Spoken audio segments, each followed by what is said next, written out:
We should have a big crowd on hand here in Richmond, and it is VCU homecoming.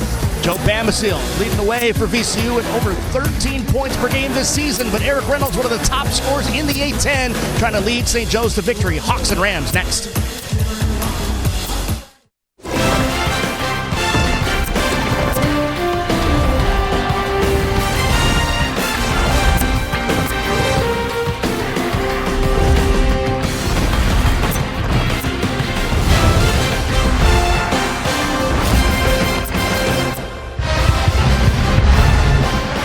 From Richmond, Virginia, you're watching March to March, presented by Principal.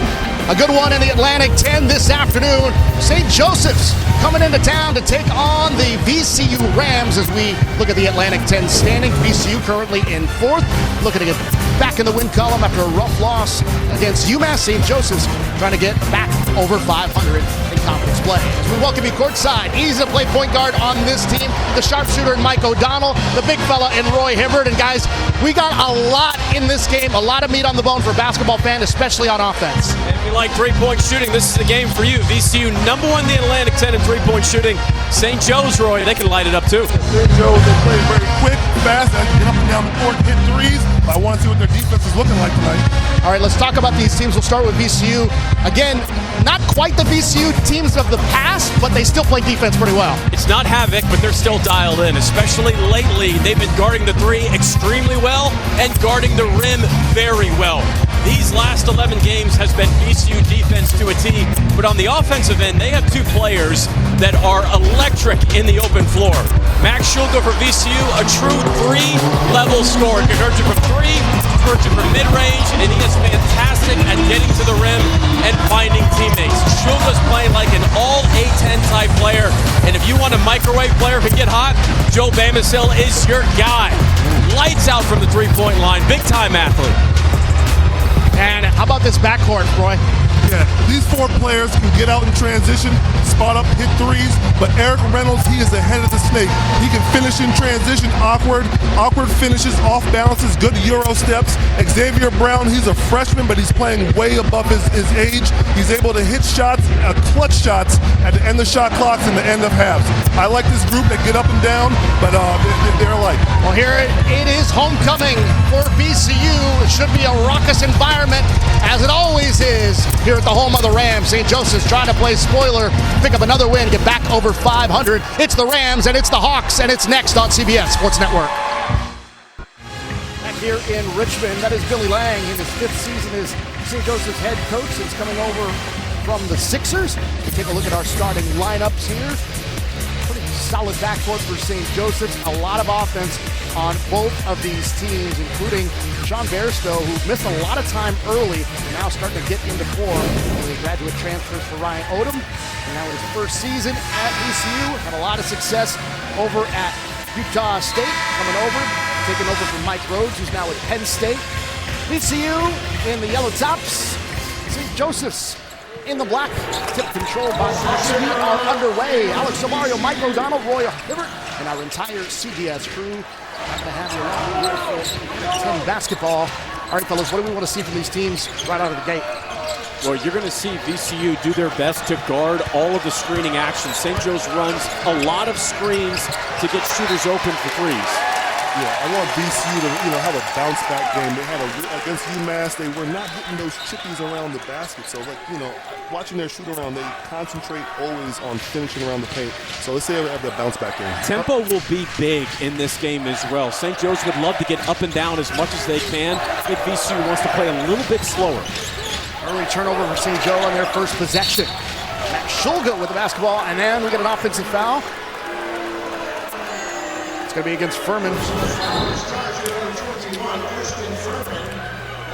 right, now that's one foul, very early on. So let's read the temperature of the game so the players can pick up on how the referees want to call this first half. Xavier Brown bringing it up. In the hands of Eric Reynolds, lets it fly. He comes up empty on his first attempt. Schulger. Ooh. A lot of energy on the defensive end as Kwani gets his man up in the air. The graduate transfer from Cal. Shugla needs to get a lot of credit on that. Semi-transition, getting the ball into the paint. Any good transition offense team will talk about, if we can get the ball into the paint, suck in the defense, and kick out for threes, you're going to get an open look, you're going to get a foul, just like what happened. Nice goal catch by Bairstow. Furman. A lot of movement here early on offense for the Rams. Shoulder. Jackson, 5 on the shot clock. Jackson, couple steps. Now back behind the three-point line. That was looking good off of his hands. And this is off the back of the rim. Here come the Hawks in transition. Taking it to the rim on a nice slash to the bucket. Offensive rebound. Fleming can't finish, but he'll go to the line. It was certainly concerning at shoot-around this morning for Coach Odom. He said, guys, we have to be great in the first 6 to 8 seconds of the shot clock. We've got to be dialed in, because St. Joe's wants to go and score within the first 6 to 8 seconds of the shot clock. Fleming a 62% free throw shooter. His first to 2 is true. You know, Roy, there's some similarities with this St. Joe's team and that Phoenix Suns team of Mike D'Antoni, who tried to score quickly. I mean, transition defense is going to be the huge key for VCU. It's not easy to do to match up that quickly. Yeah, in situations like this, when you have a team that gets out and runs, you need to send maybe like only one to the offensive board, because it's a necessity to make sure you get back. Nothing easy. Jeff Jackson to Kwani, lets it fly, gets fouled on the 3 by Reynolds. 3 free throws coming up. So when I played in college, my coach JT3 always said, choppy your steps. You have to stutter your steps as you close out. You can't just jump and lunge. These are 2 fouls right now on closeout. So, you know, St. Joe's needs to realize that, you know what, we need to slow down on the closeout, but we still need to close out chest to chest. That's 2 fouls now on closeouts. There's actually a really interesting development in high school basketball. There's a lot of coaches that are teaching defenders to fly by the shooter, because they feel the shooter isn't as good pump faking and dribbling into a 3 versus catching and shooting the 3. That way you avoid the foul. But at the same time, if I was playing, Roy, I'm like you. I would never want to just fly by a shooter like that. I'd want to chop my steps and get that closeout to make the offensive player hesitate. I totally agree. With a player like Paul George, he'd always fly by, but then there's something called a rear view contest where you try to block the shot from behind. I'd much rather do the old school way. That's the difference between you and me. I could never say that, when I played against Paul Pierce. That's the one of the many differences, right? Don't say anything, Alex. I know you're going to give me a rough comment there. VCU on defense, making things tough here for the Hawks. Fleming working inside, gets wrapped up, tries to get rid of it. Breaks away, and here come the Rams. Getting loud in here. Kwani to the rim, blows up a floater, tough shot taken off the rim, goes to fight for it. Now here comes Reynolds in transition. Reynolds to the rim, off the window, can't get it to go.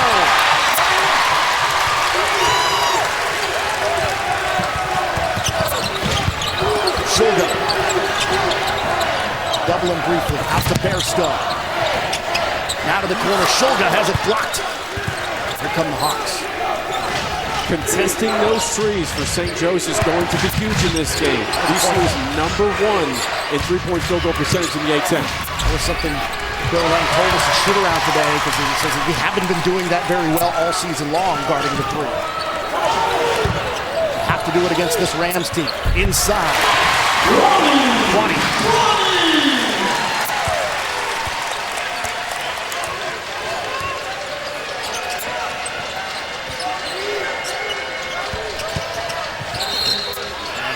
Fleming draws the foul.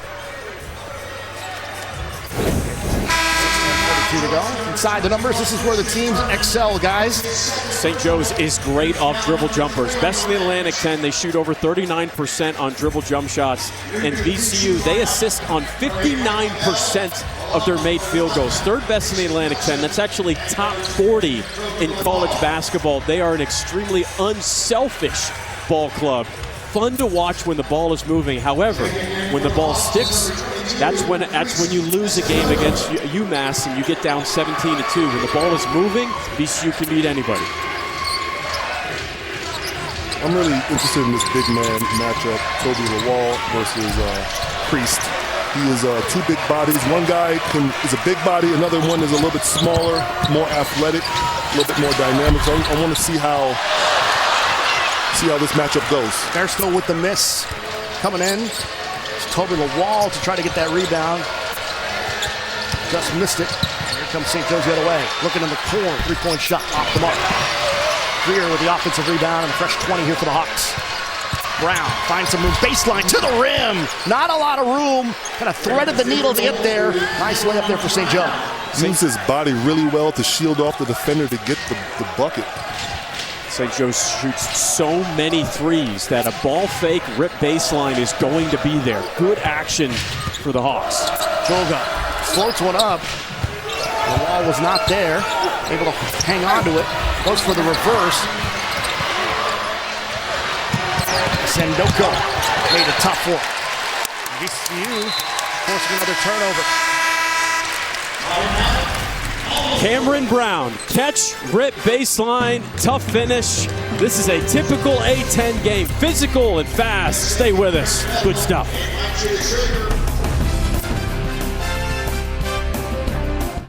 You can't dig a hole like that on the road, that deep of a hole. Not to say that we haven't started slow in other games, but we've been able to minimize the run, as opposed to like being down 17-2. And that's a tough ask, to come back from that.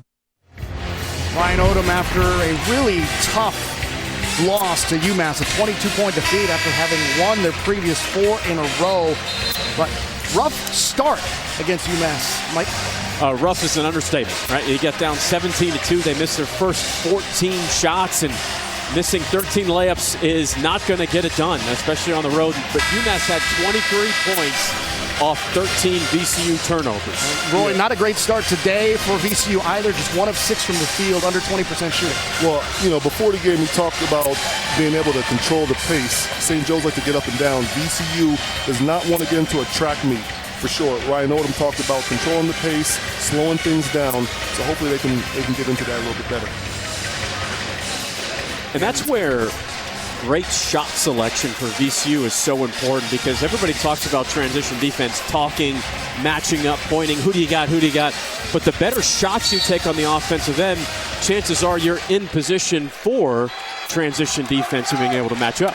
I think with the pace as well, if VCU was to develop let's say a big man who can throw it down like maybe once every 10 possessions. With the toss up there to Lall for the lane. And even though, to your point, Roy, Lall isn't a true post player, they ran that pick and roll action for the lob, getting it inside early. Sendoko left open, nice feed into him. Greer with a nice pass and another foul call. It's already the 3rd VCU team foul. Set design coming out of the timeout to get the pick and roll action. Bairstow and Lawal. I mean, just think about that for a second. Sean Bairstow's 6'8". Tobi Lawal is 6'8". How often do you get 6'8", 6'8" pick and roll action to defend? It's a good combination right there. Hopefully they can go back to that later on. If they have a drought, those two players play well together. Sendoko, a 65% free throw shooter, connects on the first. You have to wonder how big free throw shooting is going to be in this game. I feel like it's been a bit tight the way it's been called, Roy. Yeah, I mean, right now the referees have been calling it tight. Hopefully the teams know that they got to slow things down and recognize what the referees are calling and just play a little bit smarter. Lane violation on Michael Bell of VCU, stepped in. Have the extended arm out from our official here on the side. So Sendoko is going to have one more shot at it. Missed it. VCU just 2 of 7 from the field, but they lead at 7-5.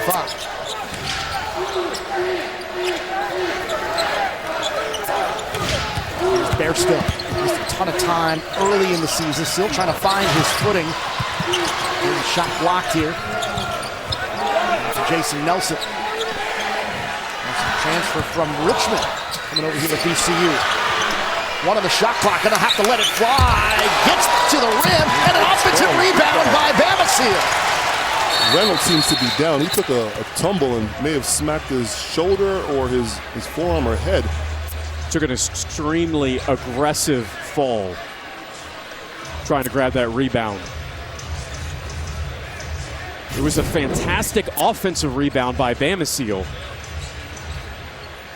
Oh, it just came down awkward. That's a tough fall. Kind of caught his leg sliding down on Brown there. His tailbone must be hurting right now. Go ice that thing. Reynolds going to the bench. Reynolds is known to be tough as nails. Coach Billy Lang said he's the most selfless player he's coached at St. Joe's. And a lot of NBA scouts inquire about his game, and it's certainly something that we're going to have to watch out for. It's good to see him up walking around. Bamisile just dribbled it out of bounds. Reynolds is such a good player. I think there's something in the water in the D.C., Maryland, Virginia area where I'm from. He's from the same area, so have to show him some love there. Hopefully he can bounce back, get back on the court, but D.C. definitely has some great talent. He went to Bullis High School, one of my rivals. Sindoko in the post, working it. Big fella, some strong moves, gets to the hoop, counts the basket and the foul. Look, I don't deserve to talk about post offense, but this is fantastic patience by Sindoko. I mean, Roy, the ball fake to me is what was perfection on that spin move along the baseline. Yeah, I actually talked to him about, like, what are some of his go-to moves. And one of the things he told me is that he wants to develop a left hand over that right shoulder. I totally agree. When I played, I was told you're not going to be able to be guarded if they want to force you one way. You go both ways, left hand, right hand.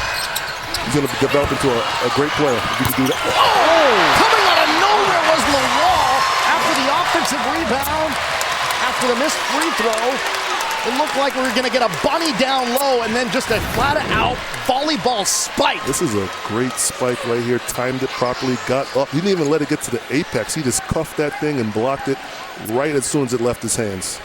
49.5-inch vertical leap for Tobi Lawal, and you're getting all of it on that play. Once Tobi can develop a low post game or a reliable scoring thing, I think the future is bright for that young man. Both these teams can fill it from the outside. Xavier Brown hits from downtown. That's the first made three for either team in this game.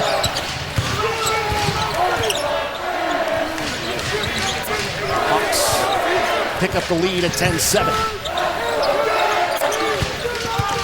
Nelson working, floats it up, can't finish. That was a good shot, but I think the ball stayed on one side of the court for too long. You got to get that thing moving side to side, up and down.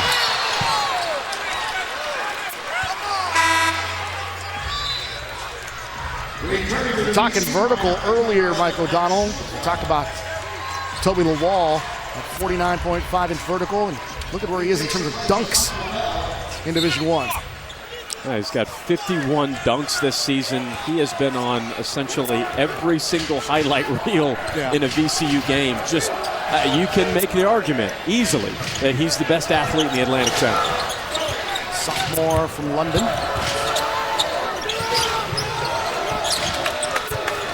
Bamisile.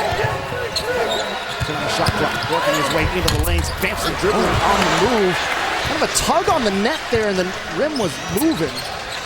Ball never got up to the top. Above it. Looking on the block. Outside. Sindoko from way outside.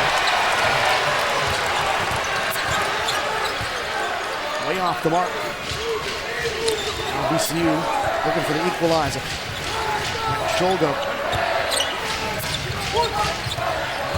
Now it's Bairstow. Two of the former Utah State Aggies coming over with Ryan Odom to VCU. Nelson loses the handle. It's taken away. Here come the Hawks in transition. Left open to the corner. Brown takes one dribble, lets it fly, misses long. That's how St. Joe's wants to score, though. Out in transition, one or two passes, try to find a quick three. They are giving no airspace to Max Schroeder. he's trying to probe, look to get going right now, but on those pick and roll screens, they're up. Came with the double and left wide open on the block was Lall. Another dunk from Lall. This one really didn't have to get up for. And that's Max Schulga. That's why he's going to be all Atlantic 10 this season. More than a scorer, averages almost 4 assists a game. Great pass out of the double team.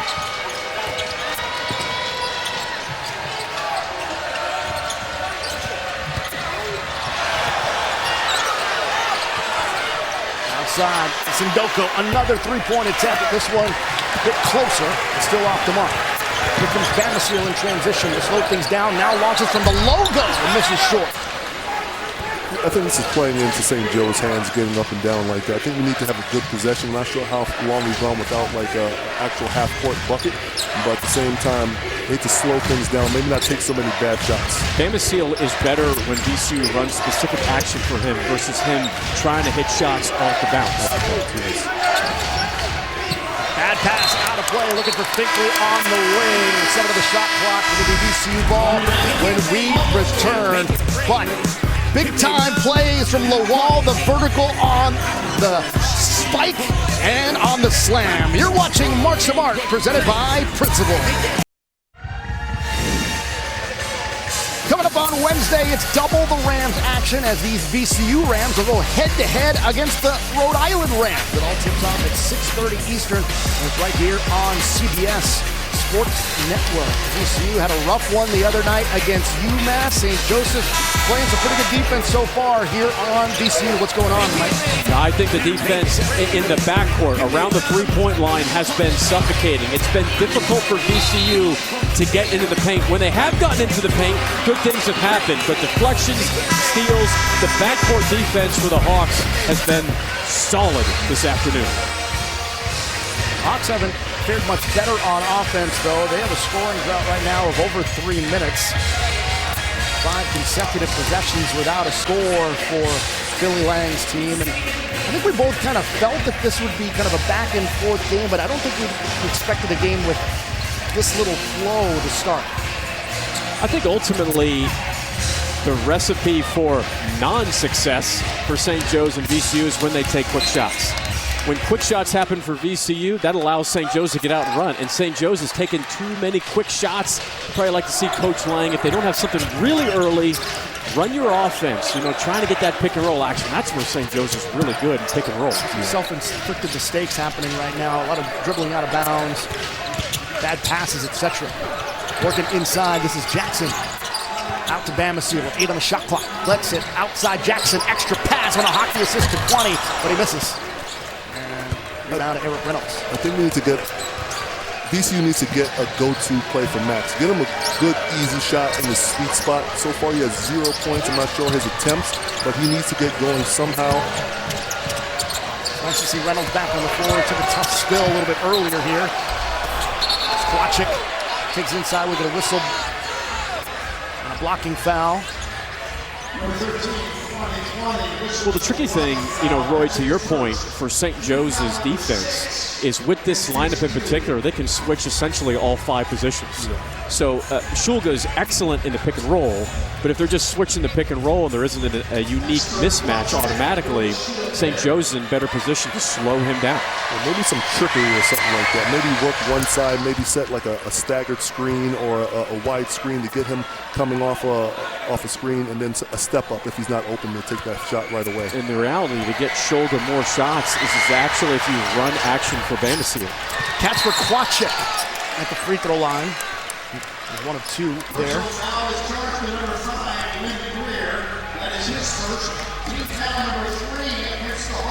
Comes up empty there. And Greer coming up with another foul here for St. Joseph's. Under 10 minutes, first half. Bamisile can't get it to go down low, able to save it into Schulga. Now it's Jackson from way beyond the arc. Off the back of the rim, another offensive rebound here for the Rams.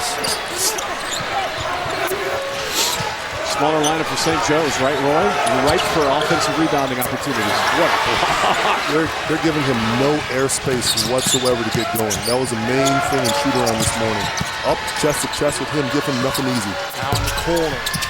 Miss there. Jackson with the rebound. Here come the Rams. Shooting continues to be off the mark for both these teams. Jackson's reverse is off the mark.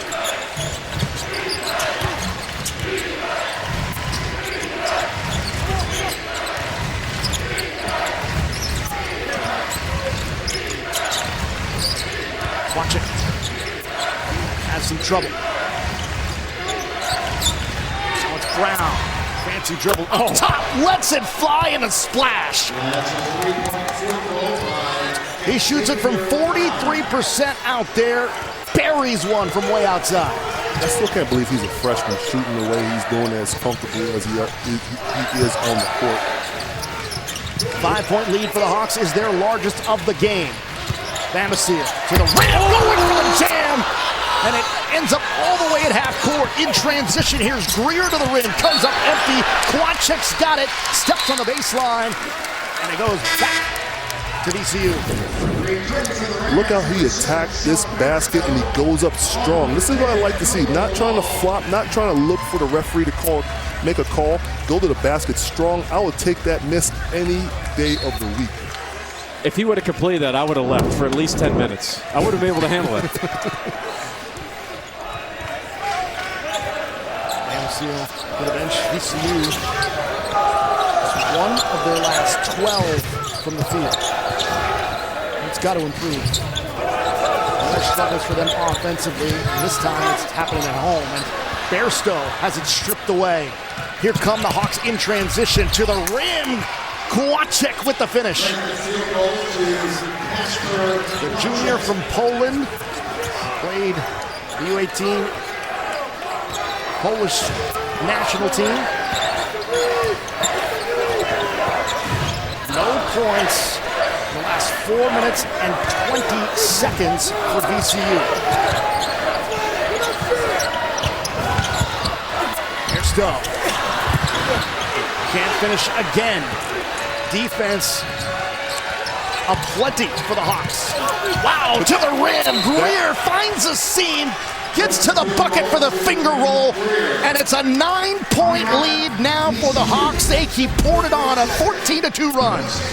Xavier Casper, this is Brown, this is all him. Steal, throw ahead, tough. St. Joe's up, 18-9.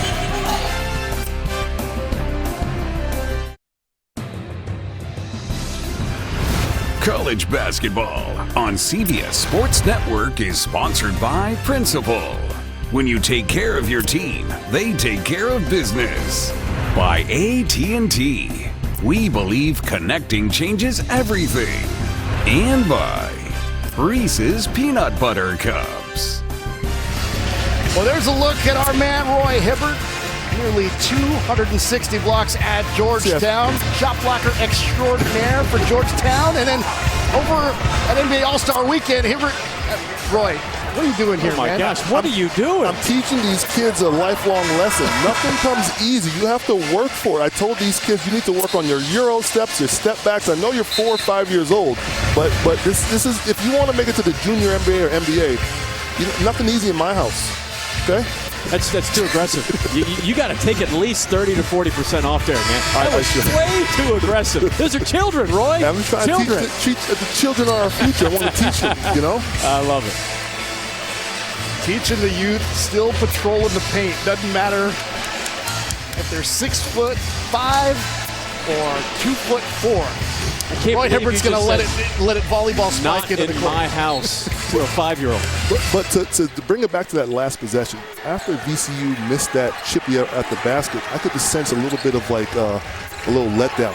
They were upset. They didn't run back. They jogged back in transition. And that should not happen. You know, you get a turnover. Everybody needs to run back and get back and make sure you stop the ball. There's Stone. rough drive. He didn't really have his footing as he drove to the rim, but did draw the foul. Bairstow, the graduate transfer from Australia, played again at Utah State. He was All-Atlantic 10 third team, but he continues to struggle. Mr. that foot injury at the beginning of the season, a non-contact injury, a Jones fracture on his foot. As he goes to the free throw line here. Continues to struggle to find his offense. And tonight at 8 Eastern, join CBS Sports Network in the Sunshine State as the world's best bull riders face off at a must-see event. Don't miss PBR Unleash the Beast here on the 24-hour home of CBS Sports. As Bairstow connects from the free throw line. Now, Mike, you had a Jones fracture at one point as well. How difficult is it to come back, especially as a shooter that needs your footing? Mentally very difficult. I broke my foot my senior year, the exact same fracture. It's called a Jones fracture in the fifth metatarsal of your foot. And it takes about 2 months for you to kind of get back into just feeling good for walking, let alone running. And mentally, it was the most exhausting experience of my life. So for Bairstow to come back in the middle of the season like this, showing him a ton of mental toughness, and that is a big-time drive. Bairstow with the drive, comes up empty with a little Another missed layup. Gotta work on those chippies around the basket. What a spin move there, Greer, with a couple of really nice plays on drives to the bucket. The lead to 9. Shoulder finally able to get one off in downtown. Roy, misdirection, like you called earlier. They were worried about the drive from Jackson, so there was no help for Shulga coming off that pin down. Yeah, I think they should run that same play again, but maybe try a different wrinkle. Maybe he bumps back, or maybe he cuts back for a flare. Keep going to that. Outside, oh, what a takeaway there from Zeb Jackson. Here come the Rams in transition. Jackson can take it himself out to Bairstow. Throws out shoulder quickly. Bairstow. He can post up now. He has a little bit of post work in there. He takes his time. Up and under, draws the foul, and he'll head back to the line. That'll be on Fleming. Here's the bucket from Greer. Little hezzy, tough spin move, finishing at a extremely different angle. And there's that good coming off a pin down for Max Shulga. It's a good screen from the wall, but if Jackson doesn't turn the corner and make it look like he's driving, Shulga doesn't get that bucket because he pulls the defense below the three-point line. There's no help.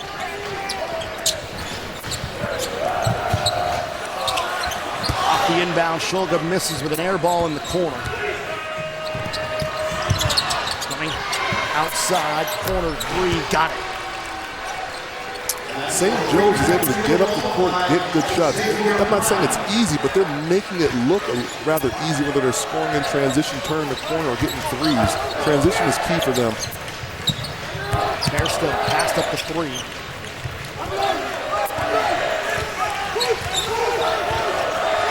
Jackson, 10 on the shot clock. Pulls up from just outside the circle and got it. You're getting energy from Jackson. He had a steal on one end. He's orchestrated multiple half-court sets. I like the energy from Jackson in these last minute and 30 seconds. His first bucket. VCU, though, still shooting under 21% from the field. Brown thought about it. Now finds some room, takes a double team, comes. Good swing around, hockey assist. Reynolds, top of the key for three, off the mark. Great offense, though, from the Hawks. You live with that. You got exactly the look you wanted. Jackson lets it fly. Off the mark. For VCU, one thing that we always talk about when I play with her at Georgetown in the NBA, how many stops can we string together? They got one so far. Let's change our look. You don't want to take the ball out of bounds after a made bucket. Let's get a stop off the rebound and get out in transition. Here's Brown, 10 on the shot clock. Here over in the corner, another miss. Bamisile with the ball. To your point, Roy, 3 stops in a row is called a kill in basketball. VCU has 2, St. Joe's has 3. I learned something new every day. I like that. There you go. Jackson floats one. Oh! Trying to throw it up for Lall. Got it back. Went for another dunk. Comes up empty, but draws the foul. I love that energy. I love the energy. Lawal's been the star, but has not been able to finish the dunks, but he's been showing off that vertical. Take a look here again. Nearly got it to go. Lawal making things happen, or at least trying to get some energy back in the building. You're watching March to March, presented by Principal.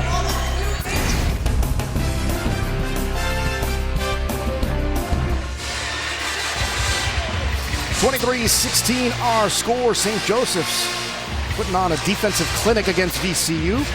CBS Sports celebrates Black History Month, paying tribute to Triumph's influences on culture and legacies of achievement. Today we spotlight Charles McLeod, VCU's first black basketball player.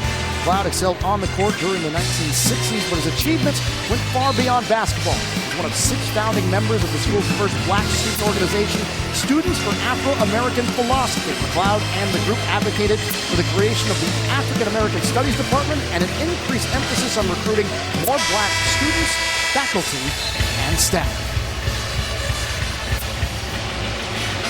We got 3:16 to go first half here, and we came into this game, fellas, talking about the defense of VCU. You know, everybody talked in the past. You mentioned in the open the havoc defense of the past of this VCU team, going back when Shaka Smart was here, now with Mike Rhodes. And they still play pretty good defense, but right now it's St. Joe's that's putting on a clinic. VCU is shooting under 20% from the field. They're 19%, 5 of 26 from the field. We were talking off air. 4 or 5 of those misses were clean looks that they should have made. It's Tobi Lawal at the free throw line. A couple of good looks at some dunks, one an alley-oop and one on the point-blank dunk, just couldn't finish. This will be one of the few sources of energy right now for VCU.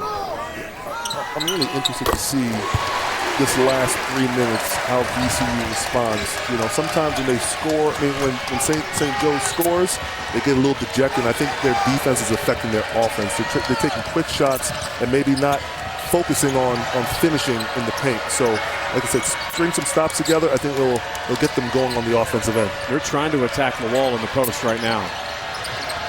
Double cuts. Trying to skip it out, but Reynolds was not there.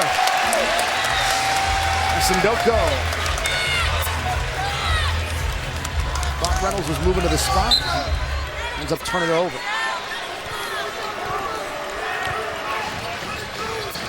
Under 3 minutes to go, first half.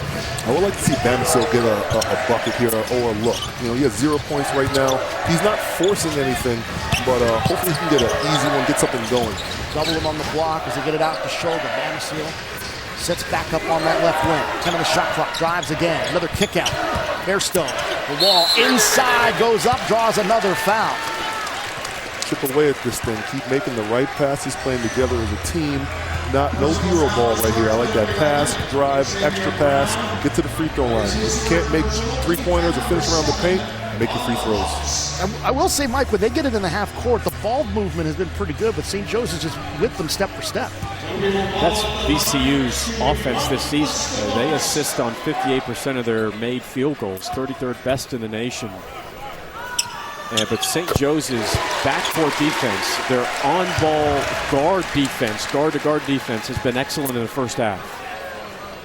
Lawal with 7 points, makes the front end of the 1+1. We'll have one more free throw here. Misses the second. We've got a 4-point game here in Richmond. VCU under 20% from the field. St. Joseph's has ticked up their shooting percentage to 32%. Sindoko throws it up. Does not fall, but he's got free throws coming. And foul's going to be on Lawal. Look at this pass right here. He catches it. He's pump fakes, gets him in the air. I always say, as you get closer to the basket, the defender is going to be on edge a little bit more. So they're going to be a little bit jumpy. You throw a pump fake or a hezzy or a shake, you're going to get somebody moving, and you take your time, make your shot. So you're talking to Sindoko today at shoot-around. He asked you anything? He asked me about my career. talked about, being a big man. And I said, I wish I could shoot like, he's over here shooting three-pointers and shoot around. Big John Thompson, the late Big John Thompson used to tell me big men make their money in the paint. So I never stepped out to the three-point line, but it's a new age of big guys that could score in the paint and outside. You were doing the Mikan drill before the game, I saw. I don't know if these kids know what the Mikan is. I used to do about 100 of those before every practice. JT3, my coach called him, boy, you get your vitamins today? Get your vitamins in. Yeah. Nelson on the top. Oh, Essendoko with the swat. Kind of feel he looked right over here for just a split second after he let that one go. One of the reasons why the Hawks guards can be so aggressive on the perimeter is St. Joe's is a very underrated shot blocking team. Yeah. They're top 60 in the nation in block percentage. Essendoko a big reason for that. Essendoko, the redshirt freshman from France. The runner there, another miss, this time from Jason Nelson, the Richmond transfer. You can almost feel this VCU crowd on edge. It is homecoming. They just want to explode for a run for the Rams.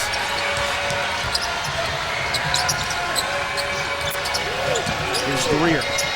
Bounce pass into Essendoko. Good kick out. Now to the corner. Three-point attempt off the mark. Shulga is there. Shulga. Crossover, floats it up, down low, nice feed into Roosevelt Wheeler, the Louisville transfer.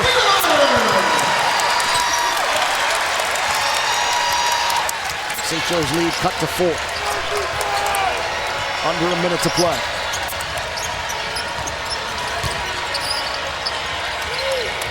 High screen and roll action. Kick out, head fake and drive. 7 on the shot clock. Here's Reynolds in the corner, in and out. Bamisile. Slow things down here for the Rams.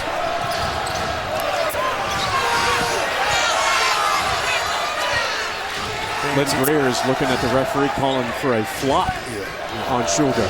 We want tough plays here. We don't want to flop. There's no flopping like fish over here. No. Bamisile lets it fly from 3, misses short. Shot clock is off. And now the Hawks can play for the final shot, up by 4. Here's Brown, slips. And drawing the foul. Brown goes down hard, still on the deck.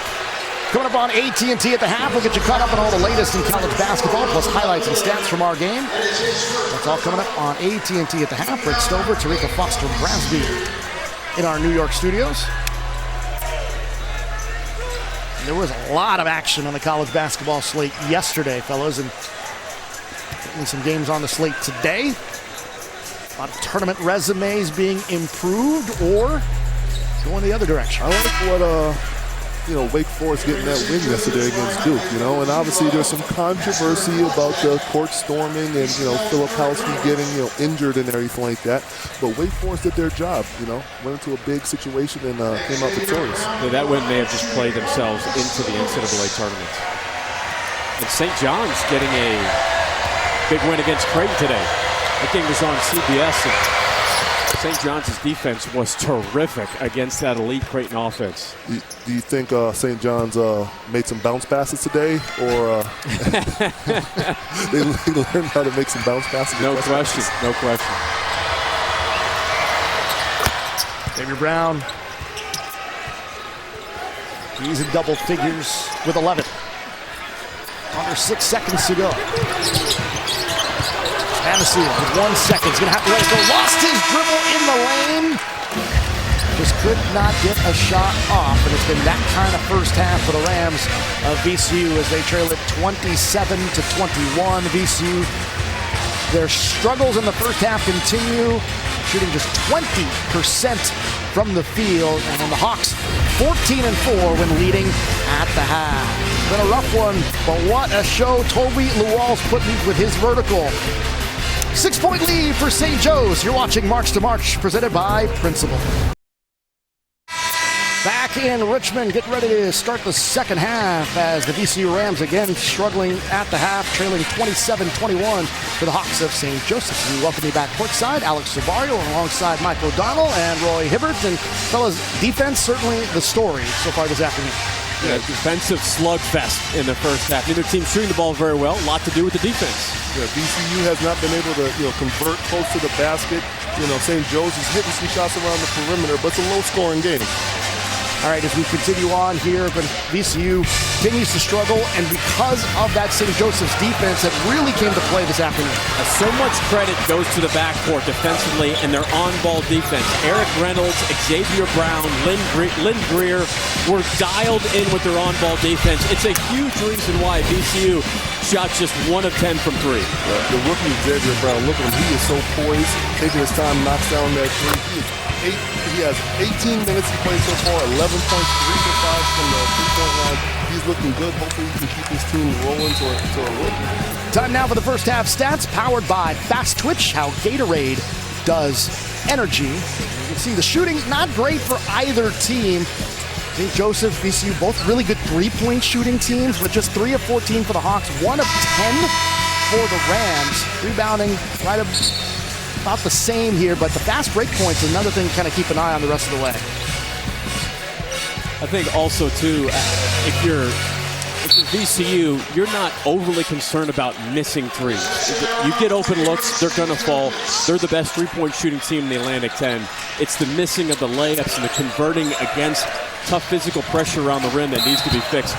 A great drive and a good example of what Bairstow needs to do. VCU's had a couple of slow starts in a row. We talked about it earlier about against UMass. 7 of 28 was their first half shooting, and again today 6 of 30. They did shoot and make a few more threes in that game against UMass, but they need to find it here as Sean Bairstow goes to the free throw line. Fleming picks up the foul on that first possession here for the Rams. And you look up and down this VCU team, and guys that you're used to seeing in double figures or making plays on offense. Right now, they're kind of been neutralized. Fleming picking up his 3rd foul.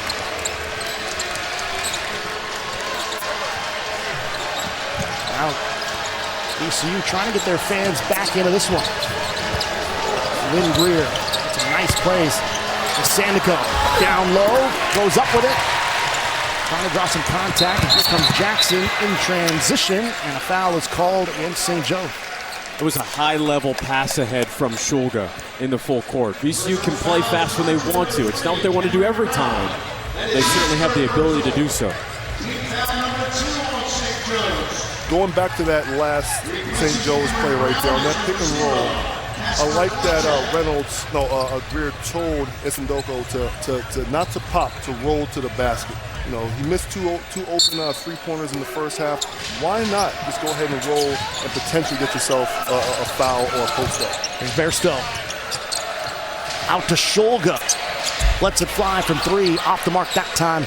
Sandico with the board. What a skip over the corner here. Greer kind of got caught underneath the rim as he went for that left-handed layup.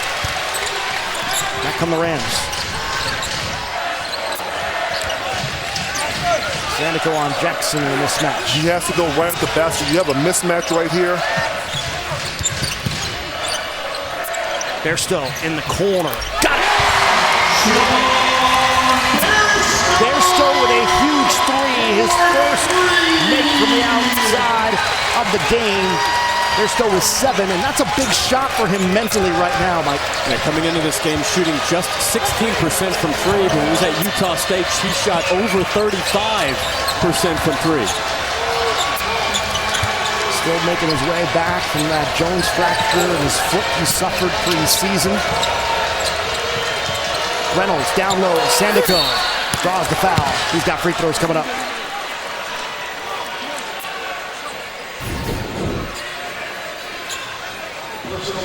Again, when the ball gets into the paint for VCU, good things happen. They're either getting fouled or they're getting open perimeter looks. That's not easy buckets to come by because St. Joe's defense on the three-point line on ball has been good. And when you're not knocking down three-point shots, people aren't always going to go for those pump fakes to allow you to drive. to open up space to have people come in and suck in to make sure they can kick it out to the open shooters over there. So if they can keep driving, hitting shots, things will open up as the game goes along. A road trip for the St. Joe's Hawk. He's flapping away. The atmosphere is definitely getting a little bit more livelier. Sandico missed them both. VCU only down by 1. St. Joe's is led by as many as 9. Jackson trying to get in position. Out to Bearstow again. Greer was trying to telegraph a pass. Jackson, a nice job holding on. Double team comes. Nice pass down low.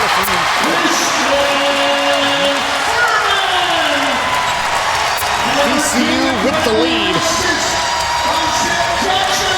Only the 3rd lead change of the game.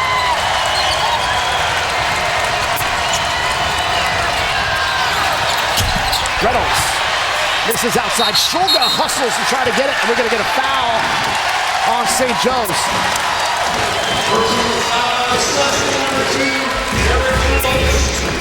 This is a high-level and smart catch and finish. It's a good pass from Jackson, but how quickly he gathers and goes right to the rim, Roy, you know, any wasted movement around that time within 2 feet of the rim, probably going to get your shot block. Oh, yeah. This morning they were working on those floaters with the bigs, and I love to see it. 2 feet floaters, 1 foot. You got to work on it. You got to be versatile. That's a great play from Christian Furman. VCU now out in front on a 7-0 run to start this second half. They're still floating one up. Just off the rim. Ball got loose. Furman got his hands on it. Ends up back in Bearstow's hands. Jackson to the rim for the tear.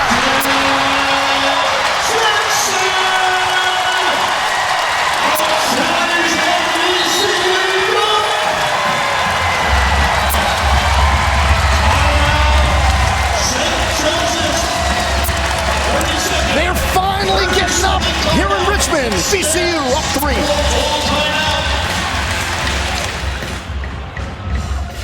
VCU back in front by 3, and Roy, a scrum on defense. I love that Furman got his hand on it. Zep drives, and he gets the bucket, and the dunk is electrifying the crowd. I love to see it. This place is electrified right now. Well, we know that the Siegel Center, Mike, can get electric as we take a look at VCU's tournament resume. Big win over Dayton. They still have Dayton one more time, but some losses are preventing them right now, according to Jerry Palm's tournament projections, of being in as an at-large team. Their net ranking down to 78, 1-2 in quad 1 games. You look at those losses to GW, Norfolk, and of course UMass the other night. That's really hurting their chances. So they need to make a run here at the end of the year and potentially make a long and deep run in Brooklyn. Yeah, those George Washington and Norfolk State losses, those are both quad 4 losses. That's what really hurts the resume. They've played a very difficult schedule. Lost to Iowa State just by 4 points. Iowa State is a sneaky Final Four type team. And they lost by 4 points against Boise State, who's probably going to win the tournament as well. Another steal. What a pass from Jackson. To Shulga in transition for the two-handed flush. Largest lead for the Rams. Trailed by as many as 9 in the first half. It's really nice to see. It's something to see when you get a couple easy buckets. The players are in their defensive stance. They're a lot more ready to guard and defend. Their energy's going. Let's see if VCU can keep this going. Greer to the rim. Man, he has had some drives with some beautiful finishes. Yeah, very good finisher in the paint. Not talked about as much as his counterparts, but he is essential to help this team win. Shulga. Rams slow down on this possession. Under 4 minutes gone by. Second half. Gonna switch this. Shulga. He walks his way all the way to the block and draws some contact. And a foul drawn by Shulga. But the energy here at the Siegel Center has picked up. Transition buckets, fast break points, 4 in the second half for the Rams. You're watching March to March, presented by Principal. An 11-2 run by the VCU Rams here to start this second half. Has them up 3 on St. Joe's. Let's take a look at our player profile. Reese's player profile. Here Fleming, the sophomore team captain for the St. Joseph's Hawks, the oldest of 9 siblings. He played for Rick Brunson over at Camden High School in New Jersey, so a local product. New Jersey right around Philadelphia. See him there. His team is still in it. He's having a little bit of a rough night sitting on the bench with 3 fouls. But, you know, when I'm in a situation like that, it's good to sit back and observe, conserve the energy, ask the coach, when am I going to get back in, you know, because I need to start foam rolling, get a heat pack on me to get ready to get back in the game. And no sophomore slump for Rasheer Fleming. Last season averaged just 5 points a game. He's averaging almost 11 points a game this season. Rebounds are up and minutes are up. Started all 27 games for the St. Joseph's team. Helped them in that Big 5 Classic win over Temple at a season-high 22 points in that game. As Shulga launches from long range, comes up empty. Back comes St. Joe's. Joseph 17-10, 7-7 in league play. 3-7 away from Philly. Oh, what a move there. Sandico just could not finish on the reverse. Is that a walk, Roy? I couldn't do that. I definitely didn't have that in my game. I was securely planted to the floor. Jackson lets it fly, in and out. Tapped it back out to Jackson. Good play there from 2020. Golga behind the back feed. Oh! Tobi Lawal had been wanting to flush one home that entire first half. Finally got a good one to go, and the energy picked up again here at the Siegel Center.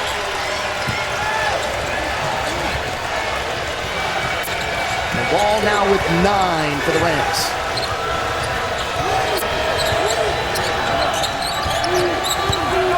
Reynolds pulls up from the foul line.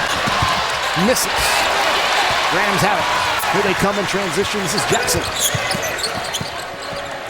Shulga in the corner. Bingo!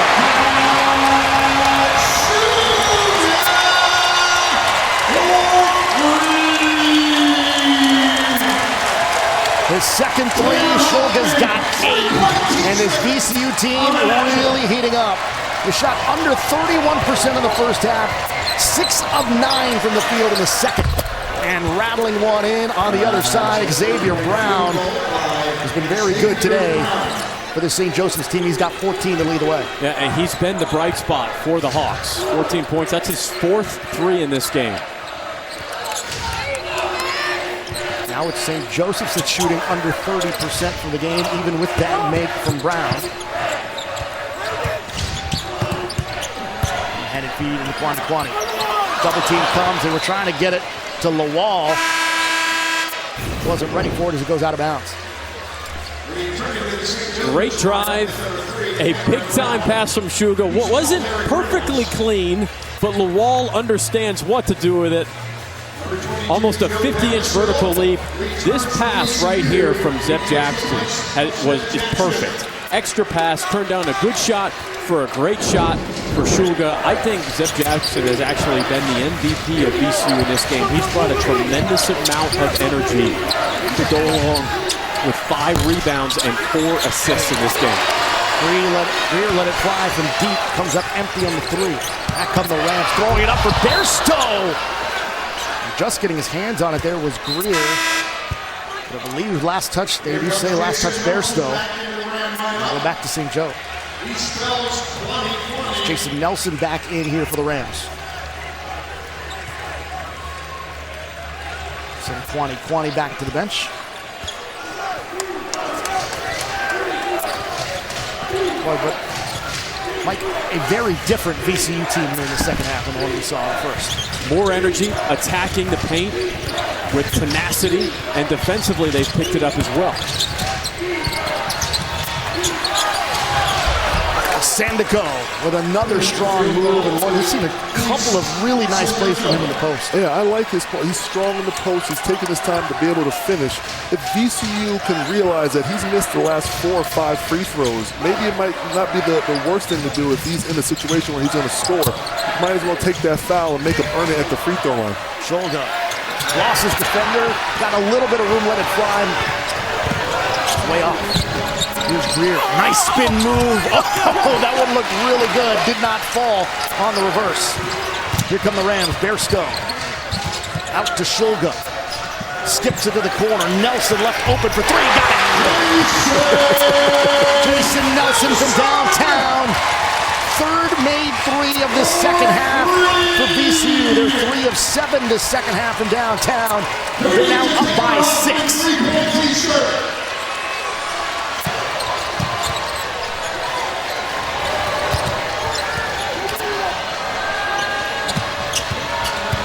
Brown gets some contact up above the three-point line and draws the foul. Look at this drive. Take your time.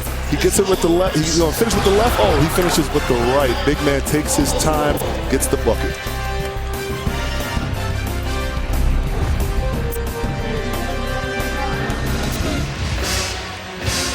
6-point lead for the Rams of VCU, outscoring St. Joe's 19-7 in the second half. And Tobi Lawal, fellas, boy, has he been the spark plug for this Rams team today? Yeah, he's been on the defensive end, cleaning up any mistakes at the rim. At the same time, he is finishing strong at the paint.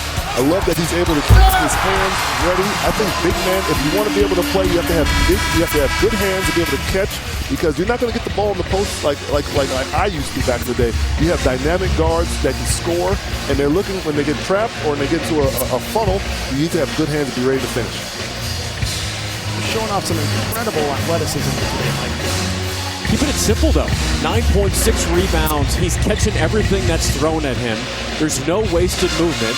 If he's not getting a dunk, he's getting to the free throw line. That's exactly what you want Tobi Lawal to do.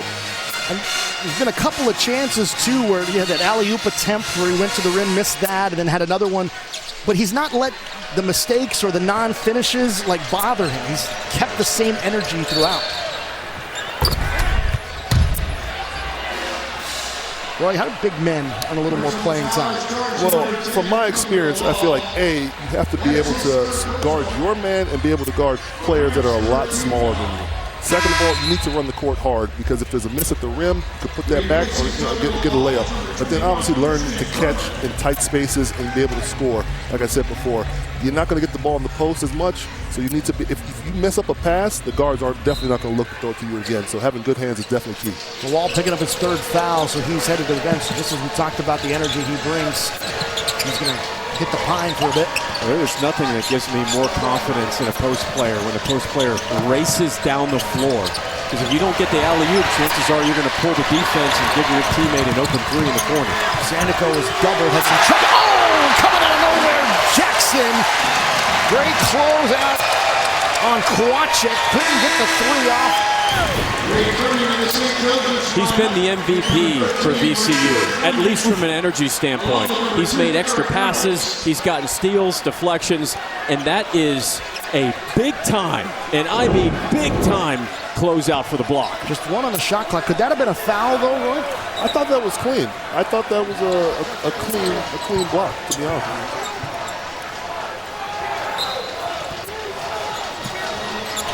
St. Joe looking to get anything good right here. They need to be able to run back on nearly a 5-second call. That was deflected by Jackson, so a second's got to come off, and it's going to be a shot clock violation.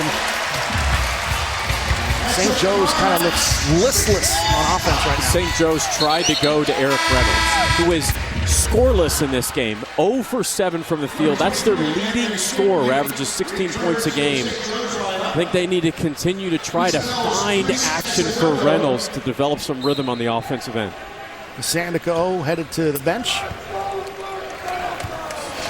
Very small lineup for St. Joe's on the court. I anticipate, Cameron Brown is guarding Furman. They obviously feel that he can defend and box him out. Oh, there's a takeaway there on a bad exchange. Brown. That's how you negate a smaller lineup with ball pressure. Well, there's Reynolds, needed a bucket in a big way. He had been 0 for 7 from the field. Finally gets a make as he hits from downtown to cut it to 3. First in the Atlantic 10 and made threes per game. 0 for 3 before that make, and that was from way outside.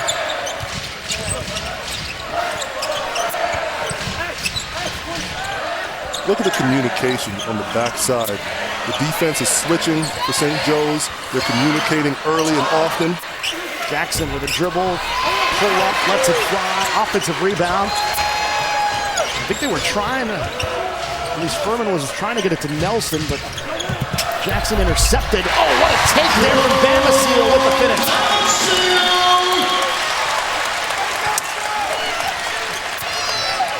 Good strong take by Bamisile. He gets his first 2 points of the game. He can get hot very quickly.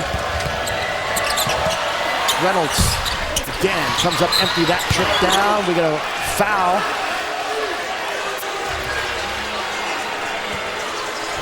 Eric Reynolds is top 10 in the Atlantic 10 in scoring. His previous 4 games, averaging 8.5 points per game. Wednesday against George Washington dropped 20. That's the Eric Reynolds that St. Joe's fans have come to know and love. And also the passing. You look at the assists, 6 assists against George Washington. He was dialed in. There you go. There you go. It just takes one. It only takes one for him to get going. That came off smooth. Entering today, he was 7 of his last 39 from 3, despite the fact that he's a 39% three-point shooter. Been rather cold as of late. Maybe he can do that with 2 already. And Bamisile, you mentioned it, Roy, he had not scored up until that previous possession, and now scoring a couple of possessions here. He could be an X factor for them. Definitely get buckets, be efficient.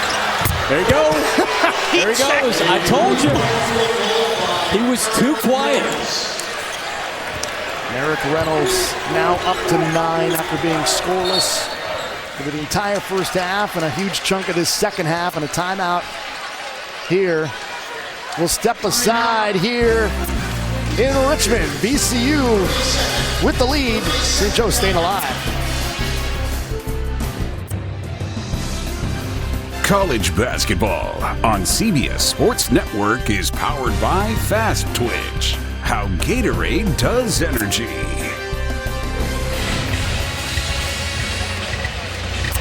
Back here in Richmond where they love their hoops. Let's start them young. Hey, he better watch out. I'm going to block his shot. Hey, I was just about to ask you, would you have blocked that baby shot? Yes. Not just young kid, but that's a baby. Hey, he shoots a baby hook. I'm going to block that shit. Roy was salivating. Looking for a block shot.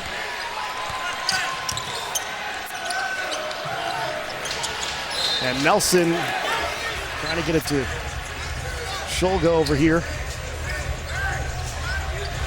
Stays here with the Rams. Alex Sabario, Roy Hibbert, Mike O'Donnell, our entire CBS crew here in Richmond, Virginia. Atlantic 10 basketball, another whistle. The ball in Bairstow's hands. It's a big game for VCU. Big game for both teams, because remember, St. Joe is still in the mix to try to get in the top 4 in the Atlantic 10 there, Mike, for the buys there. That's certainly important to get closer to the couple of weeks. Oh, baby! His head was over the rim. He could have dunked that on a 12-foot rim. Oh, man.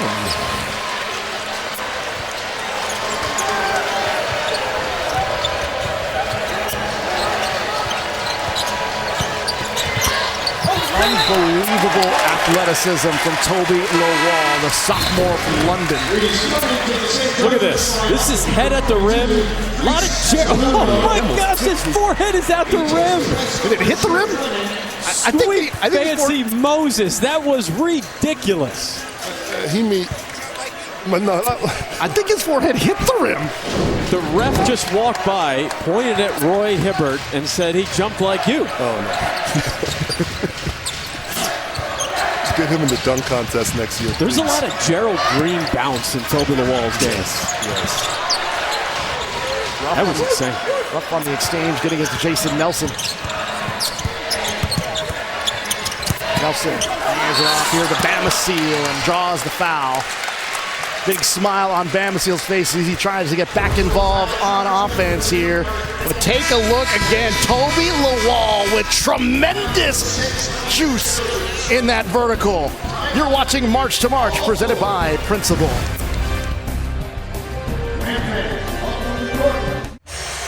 Quite a back and forth second half here. VCU up 4 on St. Joseph's. Let's take a look at our expert moves, brought to you by Principal. This is a great pass from Sugar, and Tobi Lawal's had himself an extremely efficient game. 11 points, 6 rebounds, and a dunk that you will see on the highlight reel over and over and over again.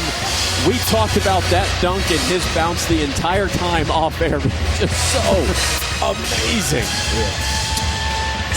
If I was playing him, let's take a look at his head right here by the rim. It's pogo stick stuff. And it's not like it's unbelievable. It's not like he looked like he was trying all that hard to get that high. Yeah. I wish that there was an announcer on this game that could properly describe what that was like, because I know I can't come anywhere close. I know Alex nearly tripped up in the corner. Bamisile slid down to his keister, but still was able to knock that one down from downtown. It's a 7-point lead now for VCU. And they're 5 of 10 from downtown here in this second half.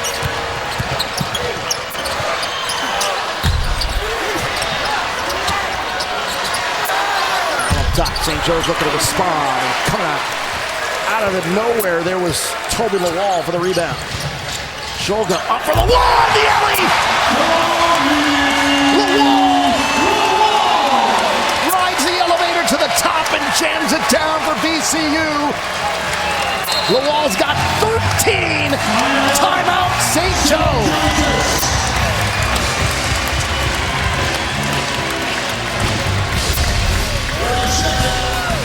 You can throw this to the rafters, and the wall will get it. My goodness.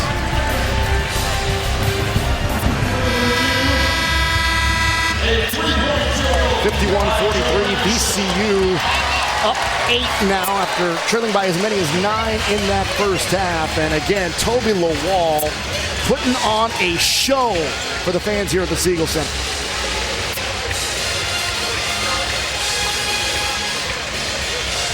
Lall with 13 points on 5 of 7 shooting, 6 rebounds, a phenomenal block shot early in the game, and just with a tremendous alley-oop dunk.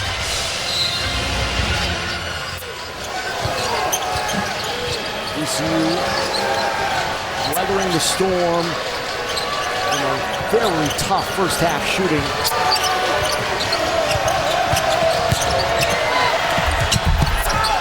What a move to the bucket. Finish. Rasheer Fleming had to head to the bench earlier in the second half with 3 fouls. Now back in, trying to give them a spark.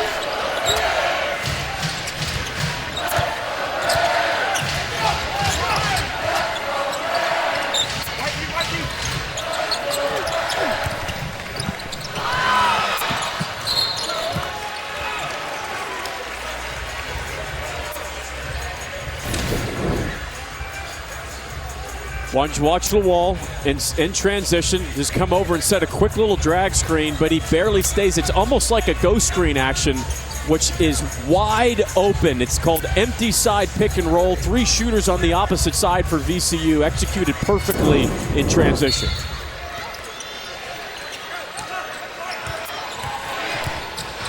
Toga on the shot clock, jumps to deliver the pass, ends up being intercepted by Cameron Brown.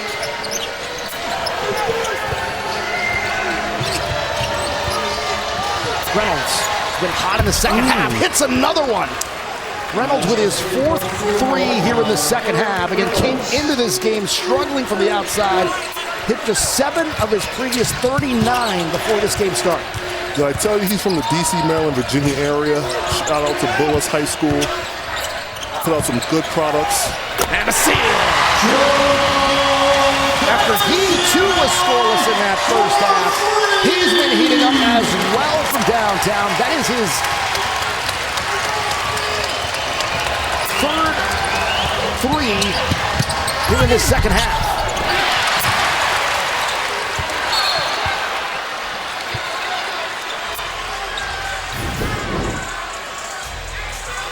I want you to watch the elevation on Reynolds. Look how high he extends his arm, and that release is lightning quick. If you don't get it up into him, you're done. And then Bamisile, you leave him that wide open, he's going to hit 4 or 5 threes. Nelson on the drive. Nice finish there. Nelson, the Richmond transfer. He only had 5 in that last game against UMass. An 8-point-per-game scorer for Richmond last year. I love that both teams are like hitting shots, tough shots, contested shots. But if St. Joe's wants to win this game, they're going to need to string some stops together.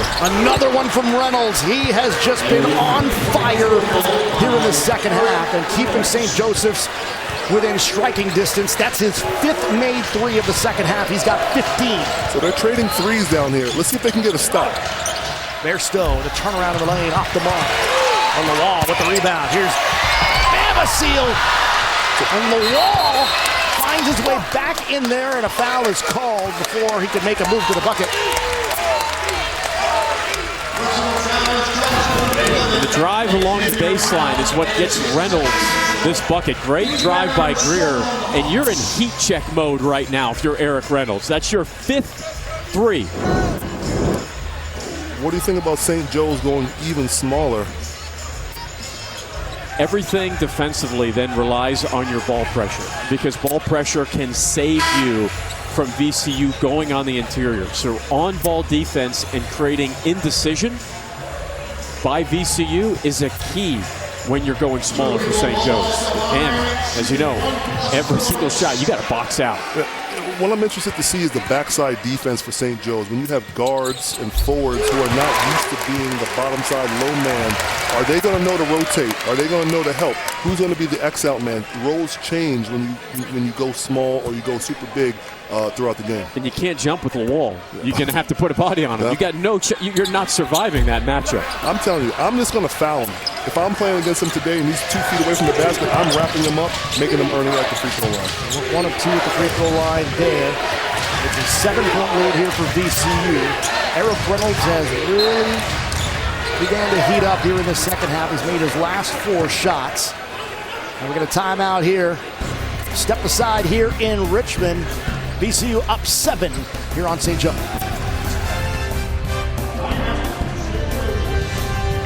Back in Richmond, VCU up 7 on the Hawks of St. Joe's with 4:19 to play. And Eric Reynolds, a tremendous second half. Went scoreless in the first half and erupted in the second half with 15 points, 5 threes, and virtually every single one has had a hand in his face. Eric Reynolds is one of the great scorers in the history of St. Joseph's basketball, over 1,400 career points. He actually just passed Jameer Nelson for 3rd all-time in career made threes in St. Joe's history. As you can see, scoreless in the first half. 15 huge points in the second half for Eric Reynolds. Before he got hot, he was 7 for his last 41, 7 of 39 coming into today. And he went 0 for 2 from downtown in that first half. 5 of 6 from 3 in the second half. Reynolds again with the dish. 2 on the shot clock and have to hurry. Outside, Reynolds at the horn. Missed that one, had to rush it.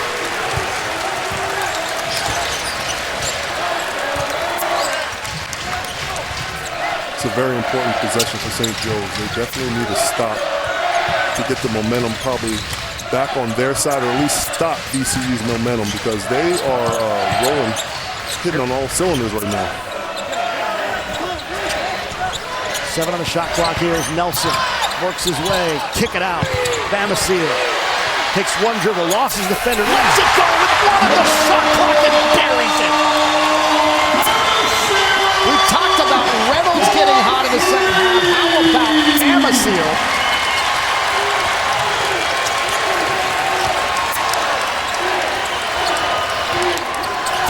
Of 6, including 4 of 4 from downtown for Bamisile in the second half.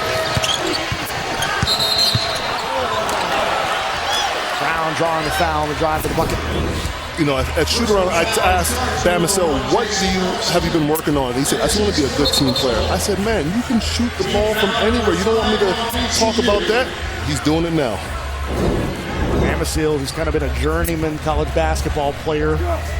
Virginia Tech, GW, just came from Oklahoma. At one point, we didn't know he was going to play this season, Mike. That was an extremely difficult three to make, though. When you're talking step back and then pump fake, and you have to go almost underneath the defender to give yourself an energy transfer up for your shot. It's a difficult shot because it's never practiced. Under 3 minutes. Watch it. Drives. Oh, tough move to the bucket. And they're going to call it goaltend.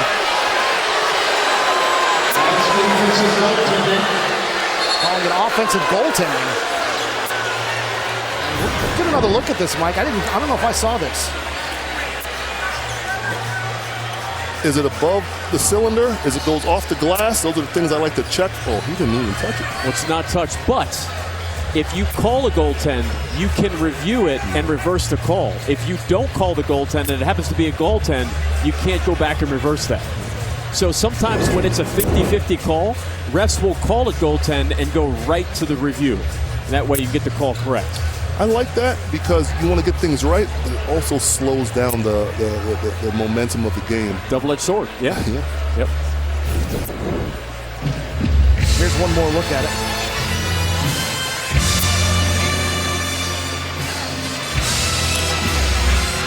So Kwani doesn't touch it. And who regains possession afterwards? VCU gets possession. I mean, it's a clear no touch from that angle. And was the whistle before possession was regained? By Shugel's reaction, and live it looked like the whistle happened before Shugel actually grabbed the ball and maintained possession.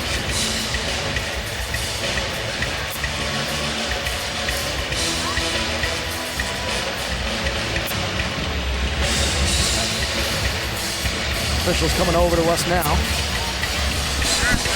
in on the play. However, ball hits the rim. We've got a shot clock reset.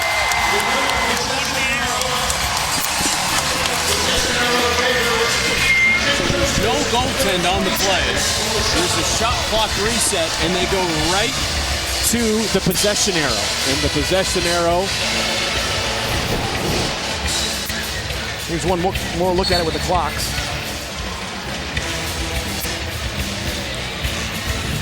So yeah, you could see that the clock stopped before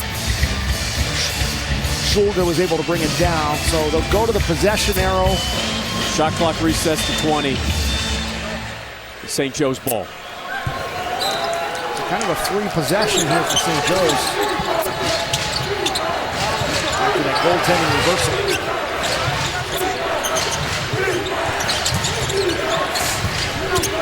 Brown takes it. Oh, what a play, Brown. Took a shot as he drove to the bucket and was able to make that one. Like he was in pretty bad pain after making that bucket. Take a look. It's going to be a tough free throw to hit right there once you get hit in the spot. I assume he got hit. Xavier Brown's going to be in the position this season to be freshman of the year in the Atlantic 10. He's putting up huge numbers as of late. Last 4 games, averaging 20 points per game. He's been 3-time Atlantic 10 Rookie of the Week. I asked Coach Lang at shoot-around. I mean, I know you've been following him for a while. Did you think it was going to be that good? He goes, to be honest with you, I didn't think he was going to be this good. He's been just terrific for us this season. We had a tremendous Valentine's Day game at Loyola Chicago. We all know what a tough place that is to play. 29 points, a career high for him with 7 rebounds and 2 steals. I like this press right here to slow VCU down. They're probably not looking for steals, but they just want to slow down the momentum. Oh, left wide open, don't want to leave the wall. Right there for the dunk. VCU pairs Bamisile and Lall together on that back line, so you kind of pick your poison. You worried about the 3 or you worried about the dunk? And coming up next, today's coverage of college hoops wraps up with a women's clash as Gino Auriemma's 15th-ranked UConn Huskies take on DePaul. It's happening right here on CBS Sports Network.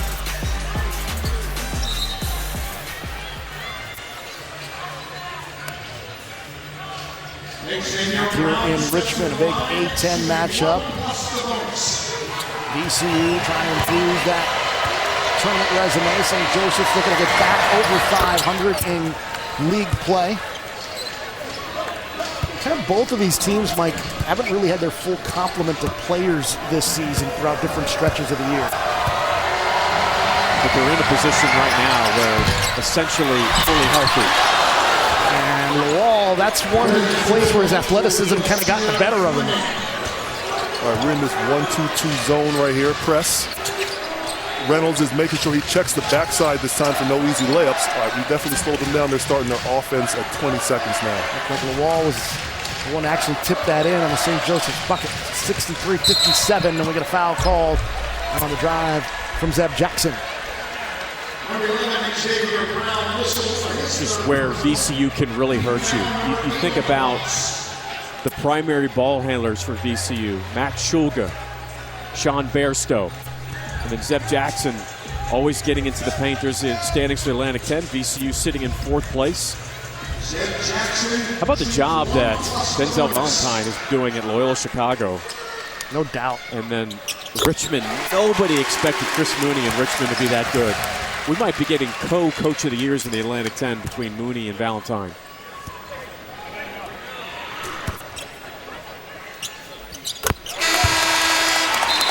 Jackson knocks down 2 free throws here as Jason Nelson will come back in for Bamisile. The lead back to 8 here for VCU. VCU's bench of Lall and Bamisile, they're doing an amazing job. 14 points and 16 points off the bench. At this point in the... Too easy. Eric Reynolds again. His 6th made 3 of the second half. Cuts the deficit to 5. I don't know, Roy. I think you're in face guard territory on Reynolds. Definitely have to try to stop him from scoring, but he is looking smooth out there. Foul's going to be on Fleming here up high. That'll be his 4th. Pin down action for Reynolds. Little DHO. You get a quick little screen. I mean, his release is lightning quick. If you're not pushing him beyond 3-4 feet beyond the 3-point line, he is so dialed in right now. It's like throwing the ball into the ocean. And if you're St. Joe's, here's your mindset. You either get open 3 looks or you want to get free throws. Free throws act as mini timeouts. You get to put easy points on the board. You catch your breath and you set up your full court press. That's your thought process.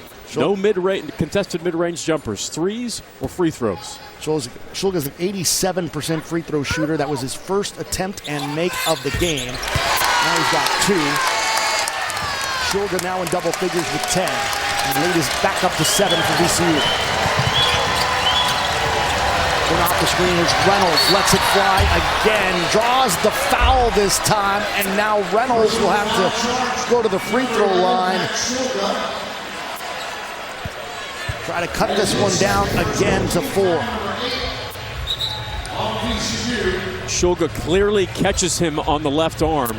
Roy, you and I could see that a mile away with Reynolds sitting in the right corner, coming all the way to anytime a shooter comes underneath the rim, he's not staying underneath the rim. He's coming back up. I think Fleming is going to need to change up how he's playing this. If his guard gets caught on a screen like that, he may need to be up at the screener and up the touch and be able to switch out. Yeah, you're kind of hedging your bet, right? Do you want to give up a 3 for Reynolds or do you want to give up a layup? Right now, you choose the layup. Yeah. We are under 3 weeks away from the March Madness selection show on CBS. Can you believe it, guys? We are getting down to the nitty-gritty here. Conferences all over the country as teams will find out in less than 3 weeks officially on CBS where they'll be in that bracket. I know John Rothstein is so excited for this time of the year. Bamisile We approach 1 minute to play. Gets it out. Bairstow. Under 10 on the shot clock. Throws it up. Off the window. Tough shot. Bairstow. He's got 9 in the game. That's just his second made field goal, and it's a big one. Fleming hits the three. A big one for the Hawks. Just a 3-point game here in Richmond. Now you don't have to foul yet.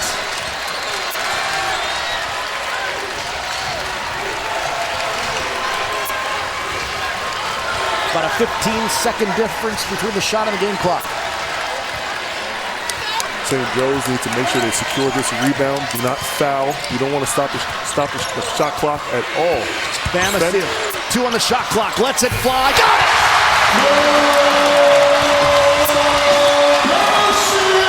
Joe Bamisile with a clutch shot on the other side. Oh, a 3! Xavier Brown, who's been an offensive zero for the Hawks. Now they got a foul. Timeout taken by VCU. We'll step aside for 30. It's got tight here in Richmond. 10 and 9/10 seconds to play. It's a 2-point game here in Richmond. Teams trading some big-time buckets here. Let's take a look at this VCU play. And back and forth we go. It's a little ISO ball here. This is Bamisile just making an unbelievably tough fadeaway jumper along the baseline. Extremely high degree of difficulty. And the other end looked like there was going to be a collision foul, but Brown knocks down the huge 3, his 5th 20-point game this season. Brown with 21, he's 6 of 8 from the field, including 5 of 7 from downtown. He's matching what Reynolds has done, who also has 21. 6 made threes in the second half for Eric Reynolds after an ice-cold first half. And 10.9 seconds left, Roy. Obviously, if you're St. Joe's, you're down 2, you're thinking about fouling. If you get the trap, you stay in the trap most likely, right? Yeah, stay in the trap, high hands, hopefully you get a deflection. If that thing gets below 6 or 5 seconds, you definitely have to foul. Yep. Make them start playing that free throw line game. Again, 10 and 9/10 seconds to play here. I believe that was a made basket, so he should be able to run the baseline just in case he can. Bairstow gets it into Shulga. That's the guy that you want the ball in. You're going to foul. Shulga, an 87% free throw shooter. He's the one going to the stripe here for VCU. Now you're exactly right, Alex. That is not the guy you want the free throw line. Shulga actually passed Bones Highland for 3rd all-time in single-season VCU free throw percentage history. Rams are able to get him positioned where he gets the ball on the inbound. Again, 87%. See how he does here. And it's true. 3-point lead now for VCU. Now, will we see a little token VCU full court pressure just to not give St. Joe's a full head of steam? Jason Nelson coming in to check in after this make. The lead is 4 for the Rams. Bamisile will head to the bench here. That's an offense for defense substitution.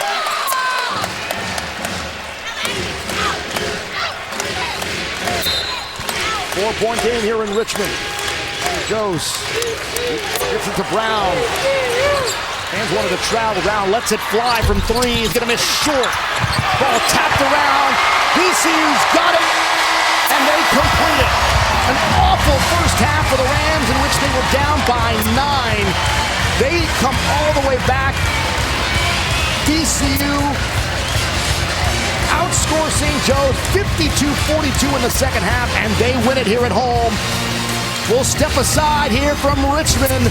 VCU with a 4-point win. We'll be back with more from VCU in a moment.